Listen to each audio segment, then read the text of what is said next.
আসসালামু আলাইকুম। আপনি যদি ঈদুল ফিতরে হুজুর আল্লাহ আকবার বলার সাথে সাথে রুকুতে চলে না যাইতে চান, তাহলে ভিডিওটা স্কিপ করবেন না, ভালো করে দেখে তারপর ঈদুল ফিতর সালাত আদায় করতে চান।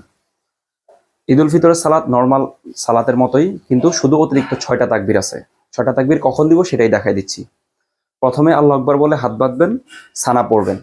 তারপর আল্লাহু আকবার বলে হাত ছেড়ে দিবেন, আল্লাহ আকবার বলে হাত ছেড়ে দিবেন। আল্লাহু আকবার বলে চতুর্থবার হাতটা বাঁধবেন। বাঁধার পরে হুজুর সূরা ফাতিহা পড়বে এবং সূরা ফাতিহার সাথে একটা সূরা মিলাবে। তার পরবর্তীতে মিলানোর পরে যখন আল্লাহু আকবার বলবে তখন আপনি রুকুতে চলে যাবেন। এজ ইউজুয়াল রুকু সেজদা শেষ করে উঠে দাঁড়াবেন। দাঁড়ানোর পরে হুজুরের মতো ইমাম সাহেব সূরা ফাতিহা পড়বে, ফাতিহা এবং সাথে একটা সূরা মিলাবে। মিলানোর পর যখন আল্লাহু আকবার বলবে, ঠিক এইখানটাতে সবাই ভুল করেন, এইখানটাতে আমরা রুকুতে চলে যাই। এই জায়গাটায় ভুল করা যাবে না। রুকুতে না গিয়ে আল্লাহু আকবার বলে দাঁড়ায় হাত ছেড়ে দিতে হবে। আবার আল্লাহু আকবার বলে হাত ছেড়ে দিতে হবে। আবার আল্লাহু আকবার বলে হাত বাঁধবেন। চতুর্থবার যখন হুজুর আল্লাহু আকবার বলবে ঠিক তখন রুকুতে চলে যাবেন। রুকু থেকে সেজদা অ্যাজ ইউজুয়াল নামাজ শেষ করবেন, সালাম ফিরাবেন। এর পরবর্তী সকল জন্য দোয়া করবেন, যেহেতু রমজান মাস শেষ, শয়তানকে ছেড়ে দেওয়া হচ্ছে আমাদের জন্য। তো সবাই ভিডিওটা লাইক করবেন, শেয়ার করবেন এবং সকলকে ঈদ উল ফিতরের শুভেচ্ছা।